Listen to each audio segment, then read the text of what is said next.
গত 27শে জানুয়ারি জগৎবল্লভপুরের বড়গাছিয়া থেকে একটি বাস যাত্রার আয়োজন করা হয়েছিল। ঠিক ছিল বাসে চেপে প্রথমে 29 তারিখ সকালে কুম্ভ মেলায় পূর্ণ স্নান করে ফেরার পথে অযোধ্যায় রাম মন্দির দর্শন করে 31শে জানুয়ারি ঘরে ফেরার। রাস্তায় প্রবল যানজটের কারণে 31শে জানুয়ারি ফেরার কথা থাকলেও তা 3রা ফেব্রুয়ারি হয়ে যায়। মূল সমস্যা হয় অযোধ্যায় রাম মন্দির দর্শন করতে গিয়ে। সেখানে ভিড়ের কারণে বড় বাস ঢুকতে দেওয়া হয়নি। স্থানীয় ছোট গাড়িতে করে ছোট ছোট দলে ভাগ হয়ে রাম মন্দির দর্শন করতে যান বাস যাত্রীরা। মন্দির দর্শন করতে যাওয়া একটি দল বাস ছাড়ার নির্ধারিত সময়ের মধ্যে বেশ কিছুটা দেরিতে ফেরে। তার ফলে বেশ কয়েক ঘন্টা দেরি হয় বাস ছাড়তে। জানিয়ে বাস ছাড়ার পর অশান্তি শুরু হয় বাসের ভেতর। বাস যাত্রার আয়োজক শায়ক ধারার অভিযোগ, বাসের 65 জন যাত্রীর মধ্যে সকলে কম বেশি নির্ধারিত সময়ের কাছাকাছি সময়ে ফিরে এলেও ডোমচুরের একটি পরিবার রাম মন্দির দর্শন করে বাস ছাড়া নির্ধারিত সময় প্রায় 6 ঘন্টা দেরিতে ফেরে। ফোন করা হলে অকথ্য ভাষায় আক্রমণ করা হয়। সোমবার সরস্বতী পুজো থাকায় সকালে যত দ্রুত সম্ভব ফেরার পরিকল্পনা ছিল, কিন্তু দেরিতে যাত্রা শুরু করায় তাতে কিছুটা বিঘ্ন ঘটে। এরপর ডোমচুরের পাকুড়িয়ার কাছে 16 নম্বর জাতীয় সড়কের সার্ভিস রোডে ডোমচুর থেকে যাওয়া একমাত্র তীর্থযাত্রী পরিবারকে নামানোর সময় একদল লোক তাদের আক্রমণ করে। মারধর করা হয় লাঠি, লোহার রড প্রভৃতি নিয়ে। এই প্রসঙ্গে হাওড়া সিটি পুলিশের এক আধিকারিক কি বলেছেন আপনাদের সামনে তুলে ধরছি। স্যার, আমরা প্রথম কথা আমরা মহাকুম্ভের বাস ছেড়েছিলাম। এবার ছাড়ার পরে আমাদের প্ল্যান ছিল যে মহাকুম্ভ থেকে আমরা রাম মন্দির যাব। এবার 70 কিলোমিটার আগে ব্যারিকেড করে দেওয়ার জন্য বড় বাস আমাদের যেতে পারেনি। ওরা মানে যত প্যাসেঞ্জার ছিল প্রায় 20-25টা 28টা প্যাসেঞ্জার মতো ওরা ছোটো গাড়ি করে যায়। তো সেখানে যাওয়ার পরে ওদের 8টার সময় দেওয়া হয়, যেহেতু আমরা এমনিতেই লেট চলছিলাম 2-3 দিন, তো যাতে আমরা তাড়াতাড়ি ফিরে আসতে পারি, টাইমে চলে আসতে পারি। তো সেটা করার জন্য ওদেরকে আমরা ফোন করলাম, দাদা আপনারা কোথায়? তখন গালাগালি করে একদম করে আমরা পয়সা দিয়েছি, আমরা পয়সা দিয়ে এসেছি, আমরা কেন যাব, আমাকে সময় মতো তো বাস বুকের উপর দিয়ে যেতে হবে, বাস নিয়ে যেতে হলে, এরকম কথাবার্তা বলে। তো বাকি প্যাসেঞ্জারগুলো রেগে থাকে। তো যখন বাসে রাত্রি 2টোর সময় আমাদের 8টার সময় দেওয়া হয়, বাসে আছে রাত্রি 2টোর সময়।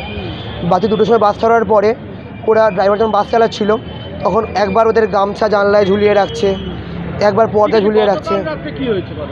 গতকাল রাতে স্যার কিছু হয়নি। গতকাল রাতে পুরোটা সাইলেন্ট ছিল। আমরা ফিরেছি, এই ঘটনাটা ঘটেছে তার আগের দিন। ঠিক আছে, আজকে কিছুক্ষণ আগে সকালবেলা প্রায় সময় কটা হবে।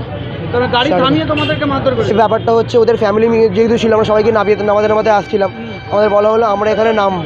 ঠিক আছে, নামানোর জন্য সঙ্গে সঙ্গে দেখলাম অনেকগুলো ছেলে ফেলে চলে এলো, বাসের চাবি খুলে নিয়ে আমাকে এরকমভাবে কলার ধরে নামালো, দাদাকে কলার ধরে নামানোর পরে আমাদের মারধর চালু করলো। রোহার লড দিয়ে মাথা মারার চেষ্টা করেছে। সেটা আমার এসে কী বলবো, পিঠে লেগেছে, কাঁধে লেগেছে। আমাকে ছুরি দেখিয়ে এরকম দেখুন গলায় এরকম চিড়ে গেছে এখানটা, দেখিয়ে বলেছে তাহলে ছুরি দিয়ে গলা কেটে দেবে, মানে এখানেই পিস করবো এইরকম বলেছে। এটা তোর মা হয়, ঠিক আছে, দেখবি কী করতে পারি। রেপ থ্রেট দিয়েছে স্যার। ওরা থাকে হচ্ছে আমার সাথে ওদের প্রথম পরিচয় হয় ডোমজুড়ে। আমি বাসের সাথে যখন কন্ট্যাক্ট করতে আসি বাসের সাথে, তখন আমাকে পোস্টার দিয়ে করে আসে আমাদের সাথে কথা বলতে যে আমরা যাবো। তো আমাকে বলা হয় ওরা বেগড়িতে থাকে। ঠিক আছে, বাট এটা শোনা কথা, যেহেতু বাচ্চারা ছিল। আমার নাম, ঠিকানা, ফোন নাম্বার হ্যাঁ আছে। ওদের নাম হচ্ছে, যে আমাকে কন্ট্যাক্ট করেছিল তার নাম হচ্ছে রাজেশ চৌধুরী। যে গুন্ডা এনেছিল সেটা হচ্ছে তার ভাই। ঠিক আছে, ভাইয়ের আমি নাম জানি না, ভাই। আর তার বাবা ছিল, মা ছিল, বউ ছিল, এরা ছিল। এবার ওরা পুরোপুরি সাইলেন্ট হয়ে যায়। আমাকে একটা ধমকি দিতে থাকে সবসময় বাসে, সেটা হচ্ছে তুই বাড়িতে ফের, তুই দেখ আমি কী করতে পারি। বাই প্রফেশন আমি একজন অ্যাডভোকেট। ঠিক আছে, তারপরে আমাকে এই কথাটা বলা হয় যে তুই উকিল হয়ে কী করতে পারবি, তুই দেখবি আমি কী করতে পারি, তোকে কোর্ট অবধি পৌঁছতেও দেবো না, থানা অবধি থানাকে টাকা দিয়ে কিনি, এইরকম ধরনের কথাবার্তা আমার বলে। তোমার নাম? আমার নাম অ্যাডভোকেট শায়ক ধারা। আমাদের এখান থেকে তো কিছু লিফলেটিং করা হয়েছিল যাতে বাসটা ভর্তি হয়। তো সেখানে লিফলেটিং থেকে কিছু মানুষ এখানে এসেছিলেন। তো আমরা জানি সবাই তীর্থ স্থানে যাবে, সবাই ভালো মানুষ, কখনো ভাবিনি যে আজকে আমাদের এই পরিস্থিতি হবে। তো এবার ওখানে যেহেতু ব্যারিকেড ভাঙা হয়েছিল বা বিভিন্ন ঘটনা আপনারা জানেন, ওটা আমরা তো চোখে দেখিনি, আমাদের আটকে দেওয়া হয়েছিল। আমরা ওখানে 1 দিন 2 দিন মানে ঘন্টার পর ঘন্টা আমরা না খেয়ে দিয়ে বাসে ছিলাম। ওনাদের সবসময়ের একটা আপত্তি যে কেন এটা হবে, হ্যাঁ আমরা যাব, হ্যাঁ আমরা দেখব। তবু আমরা শাহী স্নানের দিন ঢোকাতে পারিনি গাড়ি, কারণ সরকার থেকেই ওখানে বন্ধ ছিল। তো পরের দিন মানে 29-এর পরে 30 তারিখে আমরা ওখানে বাস নিয়ে যাই। তারপরে সারাদিন সবাই গিয়ে স্নান করে। যেহেতু আমরা বাসটা ছেড়েছিলাম, মানে আমার ছেলে ভাই এরা সবাই বাসটা ছেড়েছিল, সেহেতু আমরা ওখানে রান্না বান্না খাওয়া দাওয়া, এতদিন মানুষের কষ্ট হয়েছে, আমরা রাস্তায় চলতে চলতে ছুটে ছুটে রান্না করে খাওয়ানো, সে মানে বিভৎস অবস্থা ছিল। তো এবার সেইখান থেকেই সূত্রপাত, ওইখান থেকেই ওনারা বিভিন্ন রকম টোন টিটকিরি করতে আরম্ভ করে। ওনারা বলতে যারা গুন্ডা এনে মেরেছেন আর কি, হ্যাঁ ওনারা আমার বাসের সাথে ছিলেন। আর ওনারা এই বিভিন্ন রকম টোন টিটকিরি, বিশ্বাস করুন বাস যেখানে দাঁড়িয়ে আছে। ওনারা কোথা থেকে উঠেছিলেন, ওনাদের নাম কি?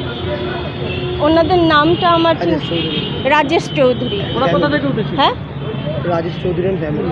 Rajesh Chowdhury and family. ওনারা 5-6 জন মতো লোক ছিলেন, বাচ্চাও ছিল দুটো। আর কি বল, মারধর করলো কারা? মারধর করলো ওনারাই, গুন্ডা টুন্ডা আনিয়েছেন। কারণ তার আগের দিন ওনারা পয়সা ফেরত চাইছিলেন, যেহেতু সময় মতো সব কিছু হয়নি। দাদা সরকার থেকে যদি সমস্যা করে আমরা কে? আমরা তো সাধারণ মানুষ। এবার অত বড় গাড়িটা তো আর শুধু শুধু চলে না, তো সেই জন্য ওনাদের পয়সা আমরা ফেরত দিতে কোথা থেকে পারবো? আর আমরা যত সামান্য বেতে নিয়ে গেছি, খাওয়া দাওয়া যাওয়াতেই শেষ। কিন্তু ওদের মনে হয়েছে যে আমরা বোধহয় এত লাভ করে ফেলেছি, অত লাভ করে ফেলেছি, তাই টাকা ফেরত দাও, তোমরা সময় মতো সব কিছু করতে পারোনি।